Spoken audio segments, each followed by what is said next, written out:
Heroes of the Storm Deep Dive Panel.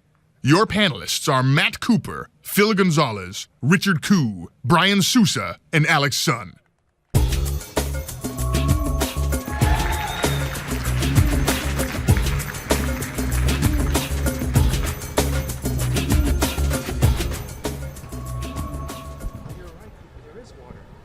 Hey everyone, welcome to the Heroes of the Storm Deep Dive Panel.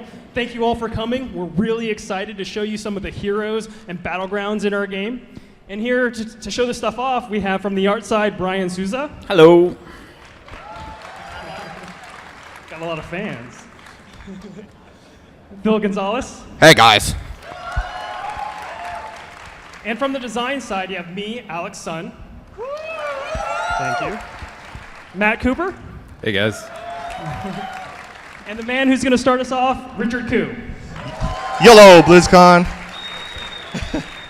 All right, so just by a quick show of hands, can you guys raise your hands if you've gotten a chance to play Heroes of the Storm? All right, that's awesome. So let me start with a little story. For the past 22 years, we as developers, like you players, have developed deep connection with our universes and all of the heroes. We've immersed ourselves with all the games, and we're really inspired by the work that we've done, not only as our own dev team, but by other dev teams. So we thought it would be cool to build a game that actually features all the heroes in Heroes of the Storm coming together in a big team brawler. You know, we're kind of like, you know, a kid in an ice cream store getting like the perfect ice cream sundae. You know, you got a scoop of chocolate, you got a scoop of vanilla, you got a scoop of, you know, you put a banana on top, whipped cream, a cherry on top, and then you slap a hamburger on that. You know what I mean? Like, we really wanted to give ourselves a lot of freedom to build sort of the game that we want. This creative freedom is really liberating, and any cool idea that we can think of, we want to try and jam-pack it into this game. So that's why you're going to see heroes like Arthas the Lich King fighting off with like Raynor, the Renegade Commander, and fighting the Lord of Terror, him/herself, Diablo. So with this basic premise in mind, with the universes colliding, the first question we had to ask was, well, where is this fighting taking place? And to answer that question, I'm going to hand it over to Phil. I'm going to talk now. So bringing these three universes together, the one thing that it creates is a ton of possibilities, and we thought, well, what do we want in the Nexus? And the immediate thing that comes to mind is many, many, many heroes. Using signature abilities, iconic heroes, and most of all, since it's a brawler, they need to be able to look like they belong together. So we're taking a little bit of each artistic style. We use the big, bold shapes and colors from World of Warcraft. We use that kind of attention to detail and that functionality.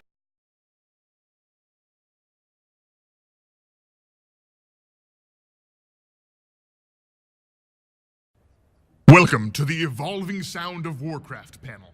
Your panelists are Andrew Brock. To just take it anywhere. Put the heroes and the players in a new place that they can experience for the first time and see iconic stuff and learn about a whole new game type. That was our goal. Brian's going to explain a little bit more about the steps we took. So yeah, you all know the heroes of Heroes of the Storm, but we wanted to give you something new. So we started thinking about where else could we go.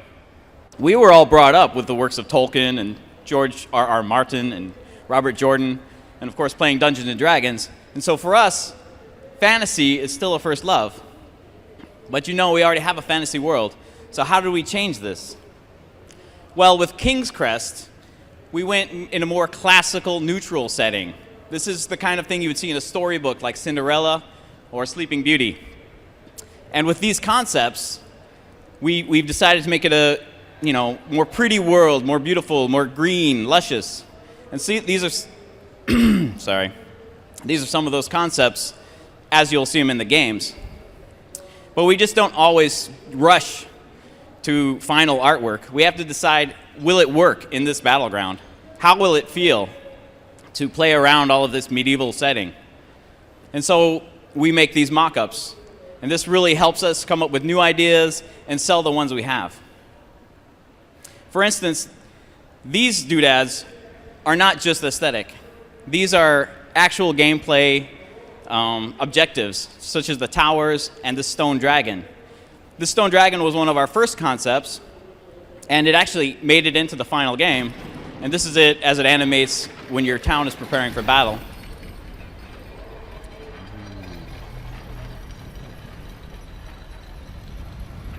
The battle begins in 30 seconds.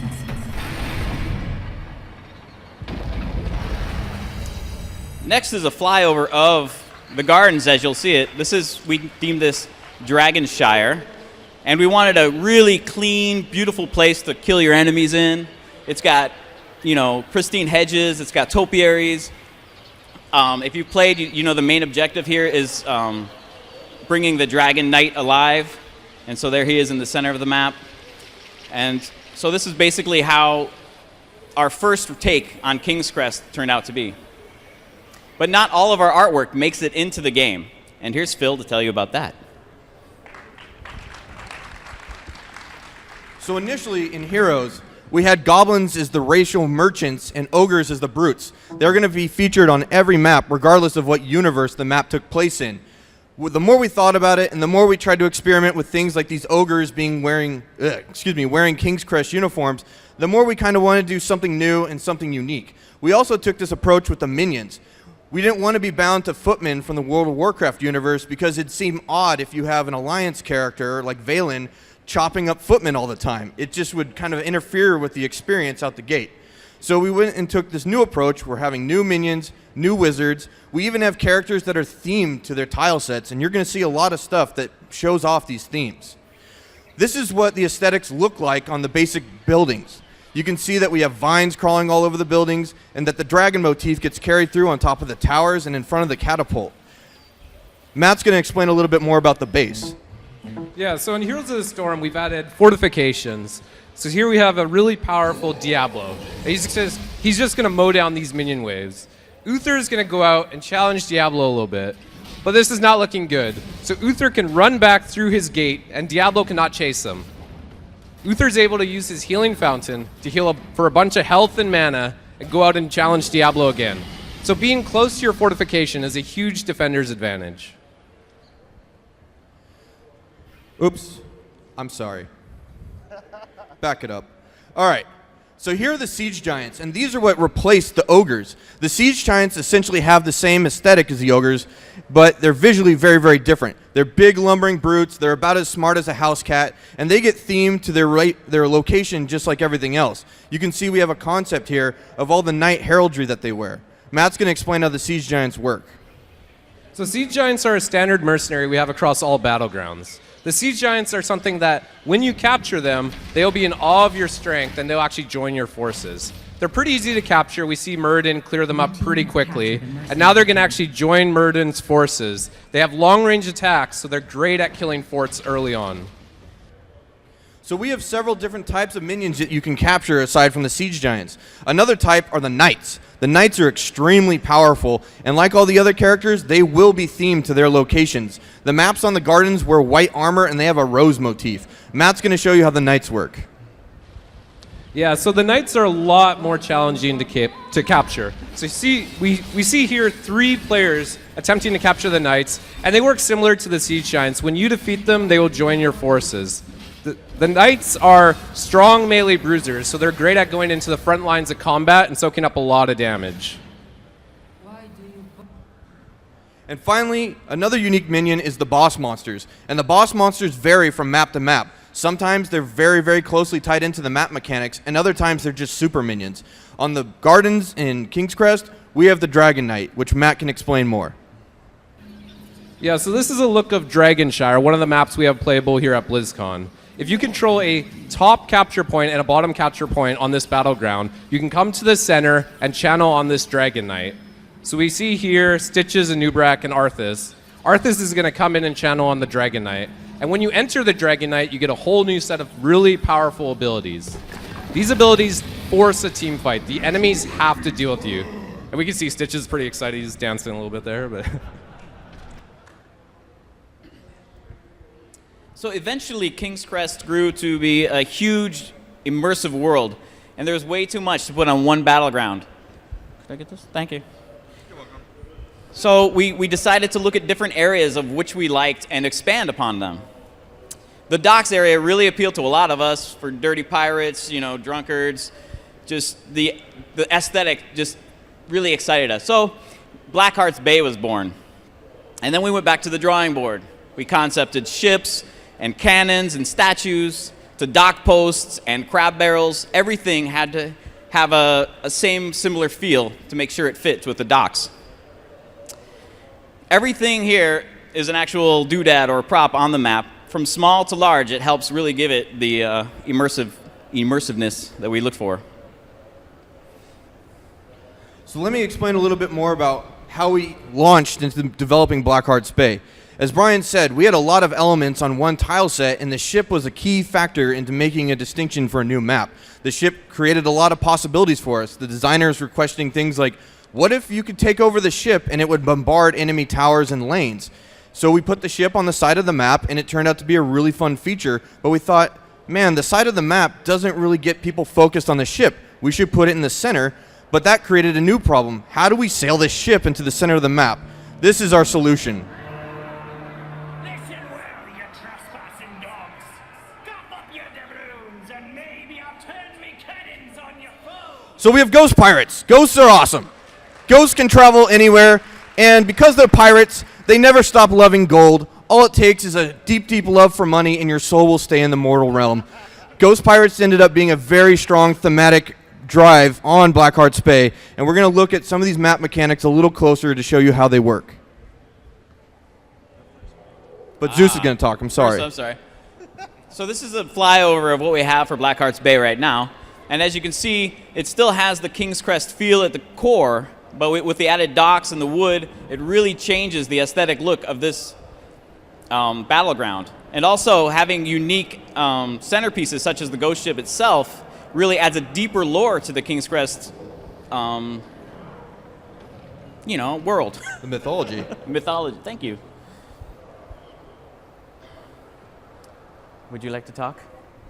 So now we have this really cool fantasy of ghost pirates and Blackheart's Bay. So we wanted to design a mechanic that ties the fantasy together and gets players to interact with Blackheart himself. To that end, as we all know, pirates love treasure. I hear in certain other worlds that, pirates have been known to parlay for extra gold, if you get my drift, So anyway, we're going to have treasure spawn throughout the map, and players are going to collect it.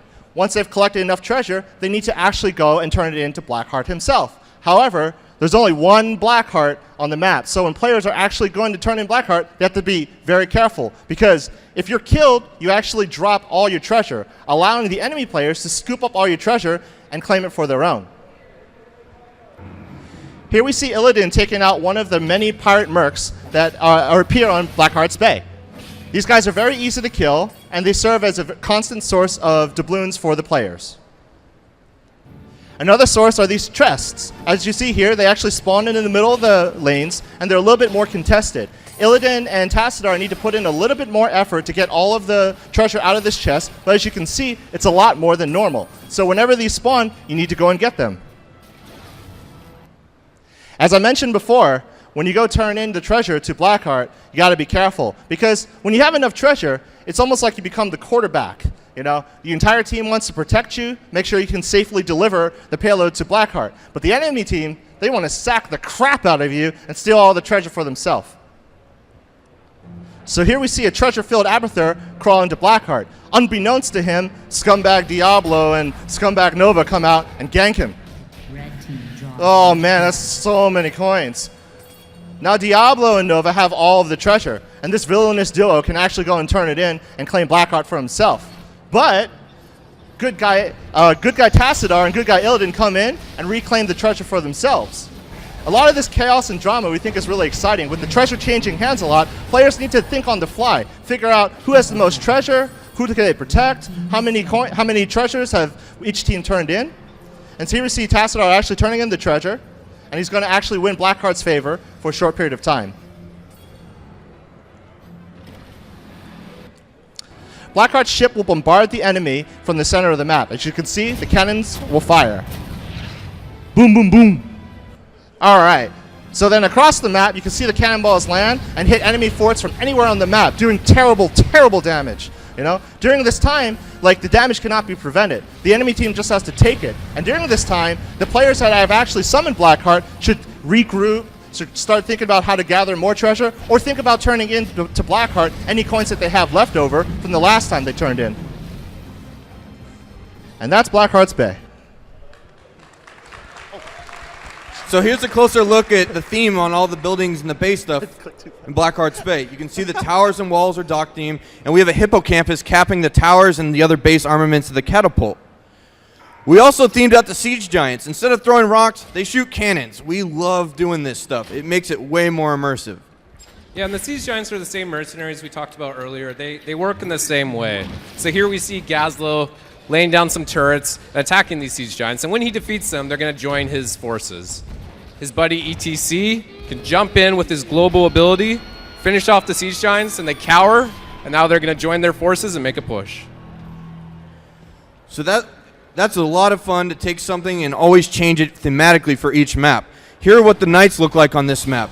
They have a really, really strong nautical theme. They might not even be people. There's tentacles coming out of their helmets. They're some kind of weird Octodad kind of guys. Anyways, they still take coordination to kill, and they have huge anchors and stuff to beat the heck out of your enemies once they join your side. Next, we're going to take a look at the boss monster on Blackheart's Bay. Yeah, so this is the Grave Golem, and he's kind of like a really big knight. You need your whole team to defeat him. So here we have a group of 5 players coming in, and they're going to fight the Grave Golem. And he has some WoW-style boss powers where you have to try and dodge them for maximum efficiency. Similar to our other mercenaries, when you capture him, he will join your forces, and he kind of forces a team fight as the enemy players have to come deal with him. So Cursed Hollow... Oh. No. Not you. Artist time. I'm Nick. Whoops. So we weren't finished with King's Crest just yet. We wanted to see what the outlying countryside might look like. Out here, where the King's Law was barely a whisper, the Raven Lord set up his domain. And of course, more concepts were drawn up. Most of these we focused on, like the Fall Harvest and a huge Raven motif. The colors themselves give this whole map, this whole battleground, a different feel. It's very spooky, it's very somber, and of course, perfect place for the knights and the grave golems to live. This map also has a unique objective to it, and Ku here will be talking about that. But I'm going to pass that privilege over to my buddy Matt. Knew it. So now I'm actually going to talk about Cursed Hollow. So with Cursed Hollow, we wanted to create a battleground that encouraged early team fights. We wanted to pull players out of lanes early on, but we didn't want to keep them out of lanes for too long. So we came up with this idea of tributes. And when a tribute spawns, it spawns in a random location on the battleground. And players have to come out and channel on this tribute to collect it. And if you gather 3 tributes, you give your team a map-wide power play. The enemy minions are significantly weaker, and their forts don't even fight back. And of course, as I mentioned, because these tributes spawn in random locations, there's different strategy depending on where they spawn. So if they spawn near a friendly watchtower, you might not have to send your whole team to fight over it. But if it spawns deep in enemy territory, you might have to give it up or do a big team push to try and secure it. So this is a pretty standard 3-on-2 in the bottom lane on Cursed Hollow. We see players are kind of skirmishing, but a tribute is going to spawn soon. So players are going to have to leave the lanes. Now, the tribute is spawning pretty close to this lane, so it kind of makes sense that all 5 of these players are going to go contest this tribute. But we're also having Stitches come in from another lane to try and help out his team. So as the tribute spawns in, a player has to channel on the tribute to collect it.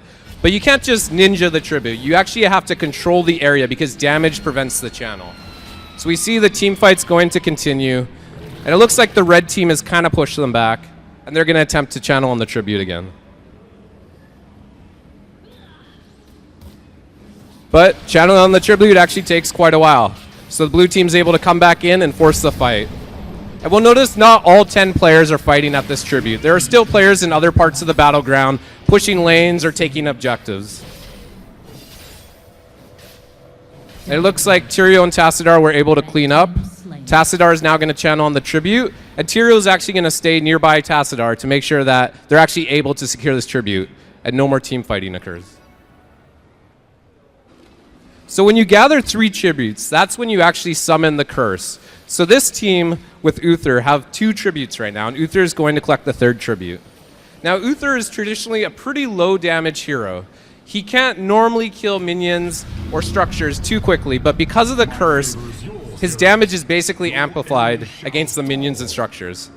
So we see with a single Holy Radiance, he's just able to annihilate the minion wave. And we're cheating a little bit here. The structures would not normally die that quickly, but they don't fight back. And Stitches is outnumbered. He's against a level 95 Uther, so he goes down pretty quickly. And we see here the towers don't actually shoot back at Uther because of the curse. So the enemy team is basically forced to fight fires all over the map. So let's take a look one more time at this creative freedom I've been talking about. Once again, we've applied the Ravenlord aesthetics to everything on the map, like the front of the catapults and towers having Raven motifs, and the walls and towers being kind of more decrepit and crumbly and wrought iron. We really, really like doing this, and the thing we like the most is it gives us the creative freedom not to be bound to things like ogres or goatmen or things from other universes. Yeah, we can do those in specifically themed maps, but as a general rule of thumb, this is a very universal, iconic character that will always be understood no matter what tile set you're on, and they always will work the same way. You just see slight variations.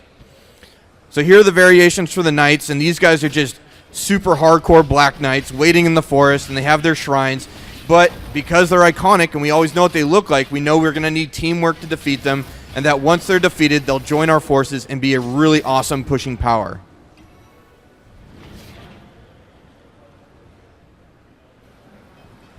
Okay, we have one more battleground out there right now. It's called the Haunted Mines. And this one takes heavily from the Cursed Hollow tile set, so you'll see a lot of similar things. But we also themed it for the mines themselves, so we created mine tracks and the mines and just smaller details, and it really gives this battleground a different feel. But the main difference for this battleground is the mines themselves.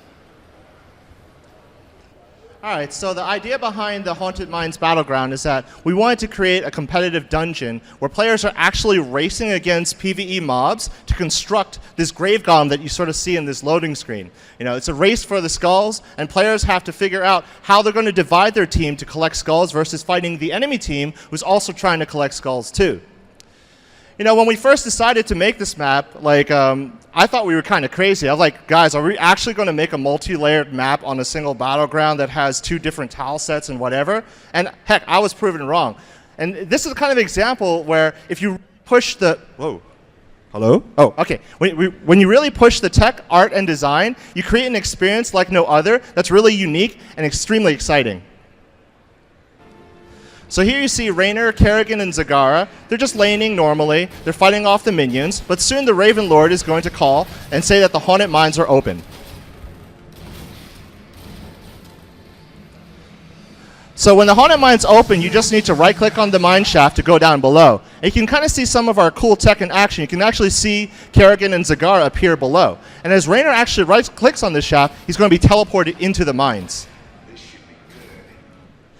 Now, the mines are big, dark, and scary, and there's a lot of paths. And I was saying earlier, players have two main strategies: spread out or stick together. When you spread out, you can actually cover more ground. You can see you can kill these skeletons pretty fast and collect a lot of skulls. But the advantage of sticking together is that you're much stronger if an enemy team comes and fights you. Obviously, if the enemy team kills you, they're going to be able to claim all the skulls for themselves. There are certain heroes that are better at clearing out skulls, and there's certain heroes that are better at fighting heroes. At the end of every Haunted Mines, there's actually a grave golem, and he actually has a significant number of skulls. So oftentimes players are going to be seen fighting this guy at the same time. It takes some time to actually kill as well.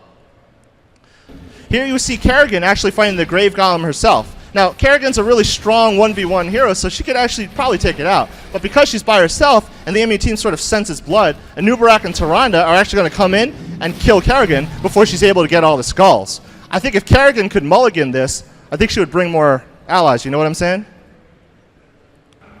So once all the skulls have been collected, a grave golem will actually spawn in the player's base. Now, the first time that you finish this event, they'll respawn there so that players can actually hearth back and start to figure out, like, are we going to push with the grave golem, or are we going to defend against the enemy? The Grave Golem is really powerful, and he'll actually ignore minions and heroes and just honey badger down and destroy the enemy forts. However, as I was saying, the number of skulls that you collect is really important because it directly affects how strong the Grave Golems are here. So while this Grave Golem did some damage, he's actually going to die. But if you have a lot of skulls, your Grave Golem gets big and mighty. As you can see here, you can see the artist went kind of crazy with this. He's got like rock armor, skull, blue things. I don't know. It's just know that he's awesome and he's more powerful than the other Grave Golem. And so here we have Kerrigan, Zagara, they're actually pushing with the Grave Golem, and that's really, really important because the next time when the Grave Golem respawns, he'll respawn from the last place that he died. It further incentivizes the players to push with their stronger Grave Golem, and it forces the enemy team to defend against the Grave Golem because, like I said, he's just going to keep honey badgering down these lanes, and he just doesn't care. He's just going to destroy that enemy palace. If he's left unchecked, he'll just end the game. Oh, yeah. Oh, wait. So you've seen how the artists and designers work together to create these games. I did. But I wanted. This is some design art for us. But I wanted to show you a quick video of exactly from start to finish how we would actually populate a battleground. This is just a concept, and it won't be anything you see in the game. I made this exclusively for Blizzcon. So, So here we go. We start with a blank map. This is sped up a little bit. And we paint down the textures. As you can see, I laid out different areas of what I saw on the original ideas. After I have the textures down, I start placing all of the props and doodads. And with our editor, we have choice of hundreds or thousands of doodads that we have made. And we can place them anywhere we want. We can rotate them in any direction. We can scale them up or down. We can tint their colors if we want to make different looking trees. So the editor is very powerful. So once the larger areas are defined, I start going in with smaller details to give it a little more life. The smoke in the chimneys, the guys hanging around working, floor mats and flowers. All of this really brings this area alive. And as you can see here with the final look, this is what it would look like in a battleground. And it didn't take like 20 seconds. It was awesome.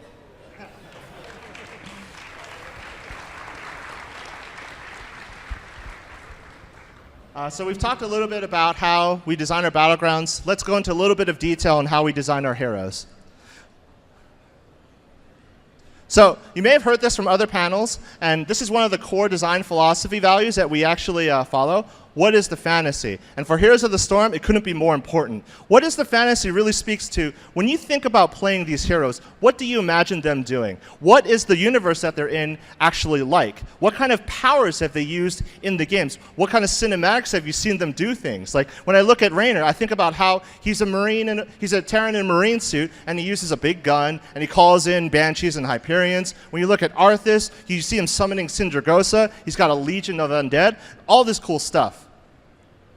An extension of that idea is what makes this character unique. Just like how all of our fantasies for the heroes are unique, we want their playstyles to be very different. So when you look at Kerrigan, I think about how her wings give her a really unique sort of silhouette. I also think about how vicious she was in the Heart of the Swarm cinematics and how she just tears people apart. I look at Diablo and I think, man, this guy's really big. He's going to knock people over. He's going to breathe fire on people. He's going to just burninate the countryside. And then I look at a hero like Tyrael, and he's a warrior, he's an angel, he's probably pretty tough to kill. What kind of things can he do? I also think about how the cursed angels in Act 4 of Diablo 3 were moving around like lightning fast, and that's what I think of when I think of Tyrael, at least.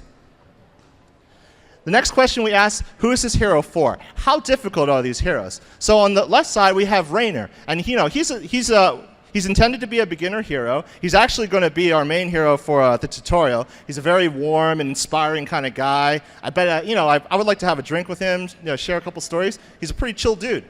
And then on the right side, we have this monstrosity Gene Weaver, Abathur. And he's kind of like, his kit is meant for experts of these kind of genre.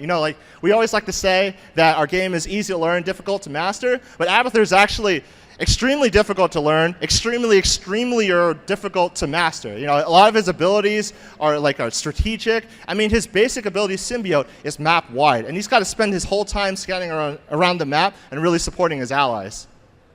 The final thing we think of is what's the hero's role on the battlefield. So on the left, you see Vala, and her playstyle is designed after the Demon Hunter in Diablo 3. She's going to vault in and out of combat aggressively and do a lot of damage to her enemies with her bow attacks.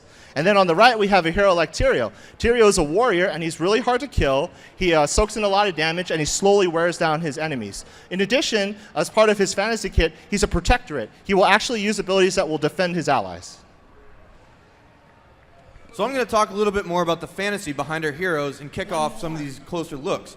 We're going to start with Stitches, and Stitches is one of the oldest heroes we have in Heroes. We started off with him a long time ago because there's so many cool little factors. He's got asymmetry all over the place. His limbs aren't even the same length on either side. Lots of animation possibilities, lots of effect possibilities, and here's a look at the iterations we did getting him into the game.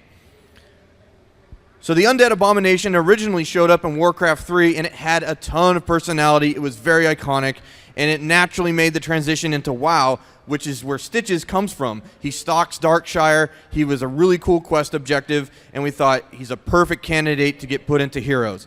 This is the first version of the model that we saw 2 years ago, and as we've continued development, we have upgraded almost all the art that you saw back then.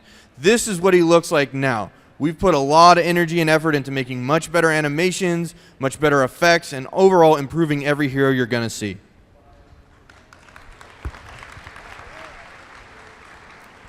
So Stitches is a warrior, and in Heroes of the Storm, he has abilities that let him pull enemies into his team. And he has abilities that make him very difficult to kill, but he's also great at setting up his team. So we're looking at a screenshot here of Stitches hiding behind some trees, and Arthas is unaware that Stitches is there. So Stitches can use his signature ability Hook to pull Arthas in and to start a fight. So here we have Stitches landing the hook and pulling Arthas in. And Arthas and Stitches are going to brawl for a little while. And Stitches has an ability called Devour, which he can use to do a lot of damage and heal himself. After he lands that ability, Arthas has to run away, but Stitches is able to secure the kill with his Slam ability. In Heroes of the Storm, we let players choose which heroic ability they're going to bring into combat, but also how to augment their basic abilities. One of Stitches' heroic abilities is Putrid Bile, and this basically spreads goop all around the battleground as Stitches moves around, does a lot of damage and slows heroes. So we're going to take a look at what that looks like in action. We have a little 2-on-2 skirmish with Gazlo and Vala against a Stitches and a Falstad. Stitches lands his hook, pulling them in, and normally these heroes could run away from Stitches, but as soon as he starts using his Putrid Bile and moves around, they have to stay and fight, and the Stitches and the Falstad are easily able to clear up this fight. As I mentioned previously, you can augment your basic abilities as well. So, Stitches' core ability is Hook, which lets him pull enemy targets from a long distance across the battleground into his team. And he can augment that ability to what we're calling a fishing hook, which significantly increases the range of that hook.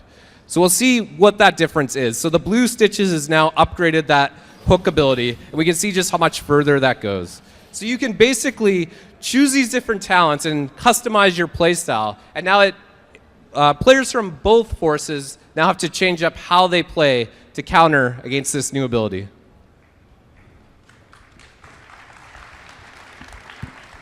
So next we're going to talk about Raynor, who is an iconic hero, and he's on the front of a box. He sweats a lot. He wears lip gloss. He's a leader of a Terran faction, the Raiders. He inspires his troop, and he has a whole arsenal behind him. These are some of the things that we brought to the table and knew we had to fulfill the fantasy on when we made him a hero in this game. I didn't know he had lip gloss. Anyway. Look at the box. As I mentioned before, Raynor is just a Terran in a marine suit, and he has to fight against the Zerg and the Protoss all day. So we adapted his playstyle to what he actually would perform in the universe. So we wanted to give him a very safe playstyle, not only for playing up to that fantasy, but also for beginners who are going to likely play Raynor for their very first hero. So let's watch Raynor in action.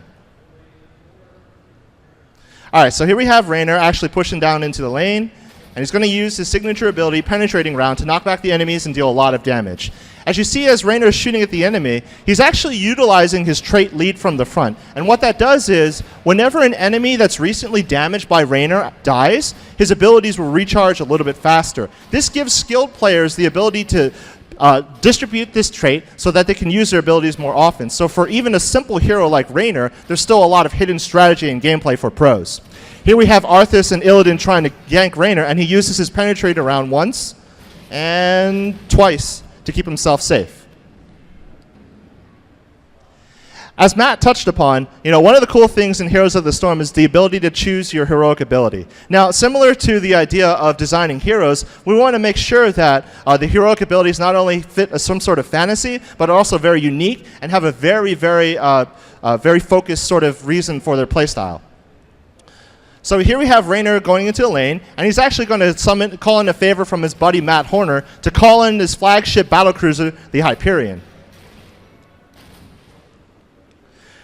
The Hyperion actually will deal lots of AoE damage, and you can see here it's going to take out this fortification in no time flat. However, as you can see from that shadow there, it's not ideal for fighting enemy players because they could just, step out of the shadow.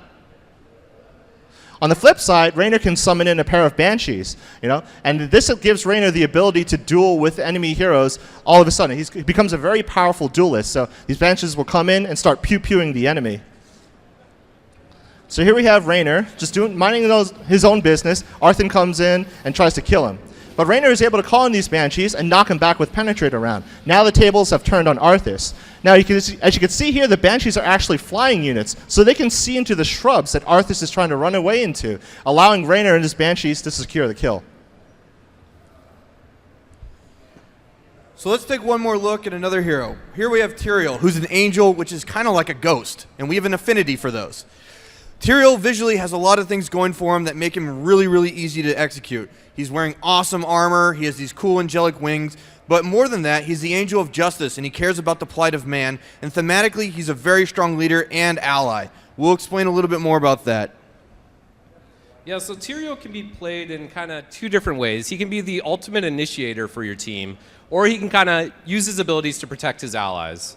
So here we have Arthas engaging Nova, and if you haven't figured out by now, Arthas is kind of the bad guy in our videos. So normally this is not a fight that Nova wants to be in. She doesn't want to melee with Arthas, but Tyrael can use his Blessing of Sacrifice, and now all the damage dealt to Nova is being redirected to Tyrael. Now as Arthas tries to run away, Tyrael can use his Might of Eldrune to teleport to the location and secure the kill. In Heroes of the Storm, as we mentioned previously, you can customize your basic abilities. And something we really loved from Diablo 3 was the Fire Chains affix. So we wanted to let players use this. And when you customize your Hand of Sacrifice, it still remains the same great defensive ability. It still protects your allies. But we already had a cool art link between the ally that you were connected with. So we thought it would be cool if we could do something like Fire Chains. So we see here, he links with Uther, and now they can just run between all the minions and just melt them. And this creates a lot of good positional gameplay for both Tyrael and Uther, but also the enemies as they try to avoid this Fire Chains damage.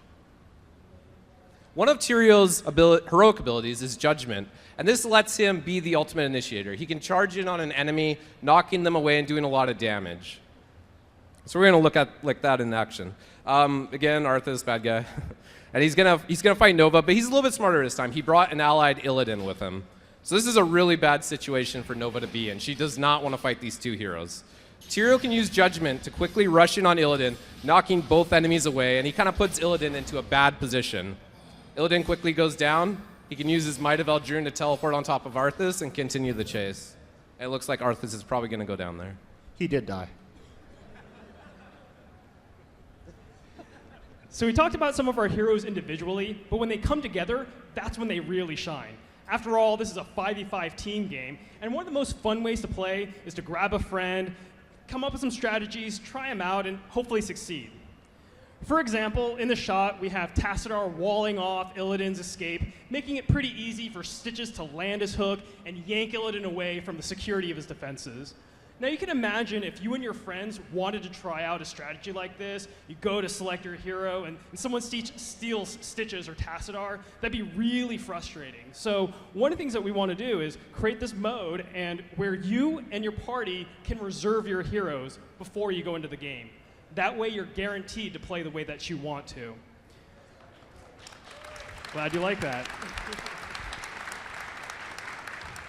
Yeah, we're just trying to streamline a lot of things and get you into the game as fast as we can. So we think playing in a team is so important that we're actually going to reward you when you do it. And to do that, we're going to add a leveling system outside the game. And when you party up, you'll earn more experience and level up faster. And some of the rewards you'll get are the talents that Matt and Rich were talking about earlier. And these talents, they're not about power. You're not going to just automatically want to use the latest talent you unlocked. These talents are more about options that fit your play style or fit that situation you just find yourself in. And you're going to be able to unlock some other cool stuff like new modes or access to some of our more advanced heroes like Abathur and other cool aesthetic stuff like skins and mounts.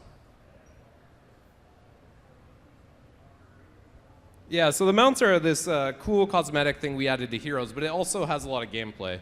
Players can ride their mounts into combat, and they can move around the map faster. And as the game progresses and you level up, your mount actually gets a little bit faster. So players can use a mount to kind of customize their look of their hero beyond just a skin.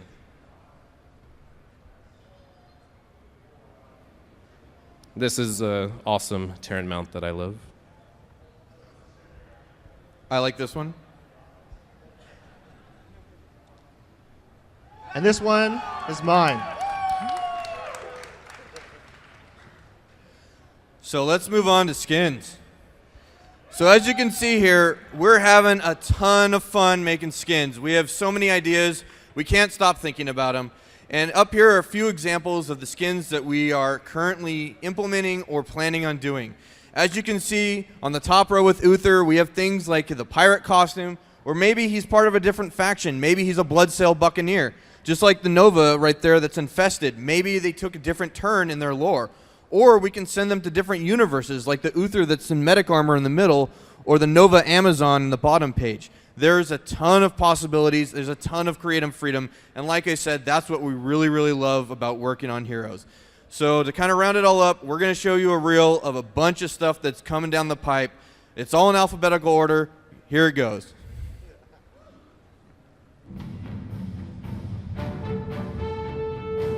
While the video plays, if you guys want to line up for some questions, we'll be happy to take them. And after the questions are done, please stick around. We have a live match. You'll be able to cheer on Matt and Koo and some of the other designers as they play. And we have our own Dustin the Rock Browder commentating as well, so you don't want to miss it.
That's my favorite.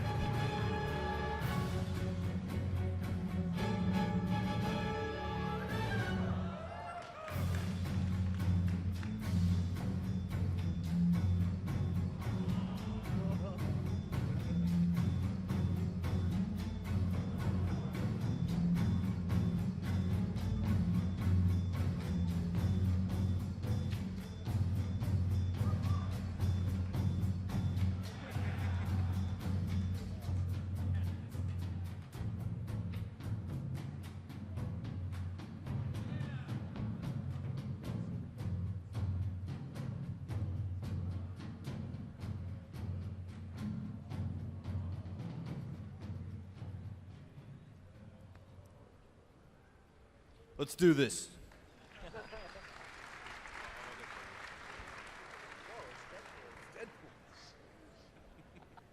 I can't see. All right, my question is, are we going to have like skins or anything from as far back as the Lost Vikings or mounts from Rock and Roll Racers? I can't hear too well, but were you asking if we're going to have Rock and Roll Racing and Lost Vikings characters? Yeah, mounts and or skins. Yes, we are. It's going to Can I happen. get a skin? Can Deadpool get a skin? What's that? Can Deadpool get a skin? I can't hear. Thank you very much. Sorry, could. Thank you. You happened to mention goblin merchants as an idea, but you didn't elaborate on that. And I wanted to know what ideas you have for items and perhaps a gold system. Well, the Goblin Merchant used to be something that we had on every map when items were still around. But as the design guys are going to explain, the item system isn't necessarily there, so we don't need the Goblin Merchant anymore. But he can talk to the item side of it. So we actually have swapped out the item system for the talent system that you see in game. You know, at the end of the day, you have to figure out like what's right for the game, and we swapped out the idea of farming gold and going back to base and getting your item didn't really match up with like sort of the fast-paced games that we were trying to go for and making a lot of battlefield decisions, and so that's why we have our talents, and that's why you can choose them out in the field, and we think that there's a lot of customization options within the talents themselves.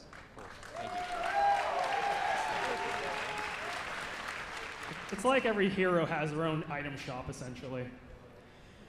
I noticed a lot of fantasy-oriented stages in the demos, and I'm wondering if there's going to be any added that would be more along the lines of stuff that would be in tune with the StarCraft angle. So right now, the first thing we wanted to do was to bring you something new, but of course we're always expanding, and Warcraft, Diablo, and StarCraft are all on the menu for new battlegrounds. Thank you. Hi, I'm an avid MOBA player, and most of the bigger MOBA games out there have incorporated in a mid-wars type map variant. And I was wondering if we can expect to see any kind of map variant for mid-wars with Heroes of the Storm. All right, so the focus right now is just trying to make the core experience really fun first. But as you know, like the Heroes of the Storm was created with the engine that we made StarCraft 2, and one of the things that's really awesome about it is that we can create these kind of modes and test them out in no time flat. I think that we created like an AB style capture point system just for experimentation. I think like one of our lead tech designers, Mung Song, he created that mode in like 2 days, and we were able to iterate and just play test it within. So if we think about all the modes that you've seen back in Warcraft 3, like we can create all those, and if they're really fun and the community wants it, we can certainly ship them. Hi, at the last panel for this game, they mentioned that one of your guys' design goals was to get games down to 20 minutes. And when I first heard it, that sounded like a rather lofty goal, but you guys have played a lot more of this game than the 2 games that I've gotten to play on the show floor so far. What kind of design choices have you guys made to make sure that the game only manages 20 minutes, and how committed are you guys to that goal? Sorry. We are very committed to that goal. We think that having 15 to 20-minute games is a sweet spot for us, because then you get into that zone where you can play more games during lunch, and then you get into like when you're playing like Hearthstone, those games are really fast, and you get into like, oh man, if I could just play one more game. So we are really committed to that. As far as like really pushing the pace, you know, we have a lot of balance tools on our side. We can make the map mechanics that you want to secure a little bit stronger, so like a lot of the power in pushing the lanes comes from the map mechanics themselves. So you saw the Grave Golem on Haunted Mines, and he just like destroys the lane. We can always just make him a little bit stronger. Or like when you think about the dragon that you can turn into in Dragonshire, like he's really powerful. Why don't we just give him like twice as much HP? So it really sort of pushes the issue with the team with the time. The timer that you see at BlizzCon is just for BlizzCon. We want the games to end organically, so we're not going to be using that to force the games to end at 25 minutes, though. Perfect. And something where players level up a lot faster in Heroes of the Storm. You don't have to spend as much time in lane, and because there's team XP, you can actually have players moving around the battleground while they keep a couple players in the lane. So it kind of just speeds up the pace of the whole game.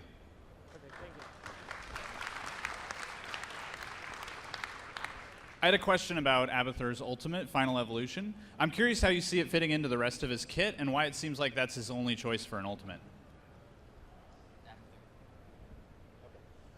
So the reason why the reason why Abathur only has one heroic ability right now is because we thought that, like, for Blizzcon, being able to control any other hero on the battlefield and being able to use their heroic abilities was enough to sort of show, like, how committed we are to making him sort of like a really team player. You can imagine, like, when really skilled players are coordinating their teams, they're going to think, so if we have 2 Kerrigans, we can actually double up on Summon Ultralist, and then we can just, like, bash the team in. We actually do have designs for Abathur for his second heroic ability, but we just haven't implemented it yet. So we do have plans for more. And how does his current ability fit more into like the kit and the other abilities that he has? Like, where's the synergy there?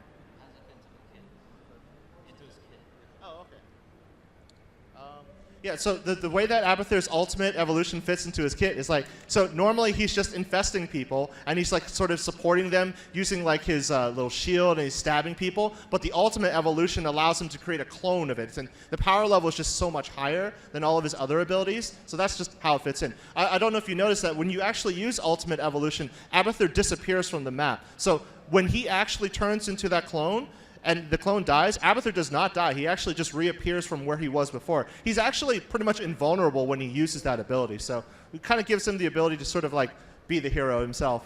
Thank you. Cool. Hey. All right. First of all, thank you for making like an awesome game. I've had a lot of fun playing it. Second of all, you've incorporated a lot of the awesome heroes that all the universes have, like Arthas, so on and so forth. Also the Barbarian from Diablo 3, which isn't like a hero per se, but something that players play. How about units like the Hydralisk or all of the other units that are in the Warcraft and StarCraft universe, which does not have like a big hero per se, but is a very loved unit? We do have plans for stuff like that. We have characters that are just characters that are appealing to us, like the Warcraft 3 Necromancer, and it's like, well, we could call it Kel'Thuzad, and there's tons of stuff we're exploring like that. Obviously, Kel'Thuzad is also a Lich, but we definitely key in on those things, and we've talked about Dryads and all sorts of other stuff, and we'll put them where they feel appropriate as long as the design guys have a role for them. We work very tightly on that stuff. Yeah, and Siege Tank's one of our favorite characters from the StarCraft universe. So we actually, in our internal builds, we have a Siege Tank hero.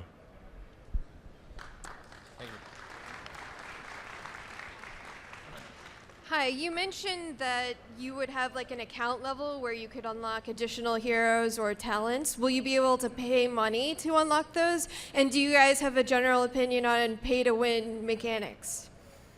So we have the out-of-game progression system, and there's actually 2 components of it. One of it is that player level, and yes, you will be able to unlock some talents and some the ability to purchase some heroes. We also have the gold system, so when you play, you'll earn gold as well, and you'll be able to spend that gold to purchase heroes, talents. You won't be able to buy like power with real money necessarily. It's not like if you give us $20 and obviously you're going to win every single game. You get the you get the options through playing the game and progressing in your player level. And some of the skins, the aesthetics, those will be, you purchase them with real money, and some of those you have to unlock through the progression system as well. Hi. So I had a lot of fun seeing Diablo play with his Flame Blast ability. Now, I know you were talking a lot about having their iconic abilities, and as anyone who's played Diablo 2 and died many, many times to Diablo will attest, his Flame Blast is actually more of a lightning attack. I don't know if you were planning to change that or make it a different skin or anything like that. We get this feedback a lot, and the important thing to key in on is we are still iterating a ton, and we pass those comments back and forth all the time of like, maybe this character should do this a little bit more, or can we change this visual? But since we're still iterating and testing a lot, like we are by no means done, and those visuals could change anytime, and we're definitely thinking about it. We see the same stuff you see, and thank you for pointing it out. Hey guys. I played Stitches and I played Kerrigan, and I had a whole lot of fun. but I noticed you guys touched on how easy it was for you to make new maps. And I was wondering if that decision sort of factored into deciding not to go with the classic Aeon of Strife map, or like what led to the decision to just absolutely not go with that map. So we feel that having multiple battlegrounds with different mechanics that change the way that you play is actually a key feature for us. Pushing like just all right into the middle and ignoring the map mechanics is certainly a viable strategy. But like when you think about like playing this game and comparing it to others, we've changed so much. So I think players are going to have to get used to the battlegrounds themselves. Yeah, internally we've played a lot of different maps, and the ones with the map objectives really are the ones that we had the most fun playing. If you happen not to like that type of map, we do have a great engine that that you can create your own maps. So if you don't want a map with map objectives, use the editor. You'll not be able to do the ship necessarily. We do want to allow you to do it at some point, but you can create a map without any map objectives and just have something you're more used to.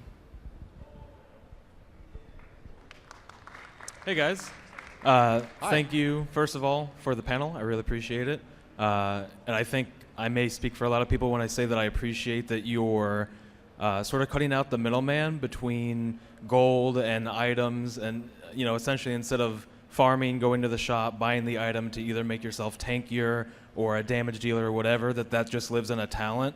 I think that's really cool. I think it's a really great direction for the game, so I just wanted to say that. Yeah. Thank you. Thanks.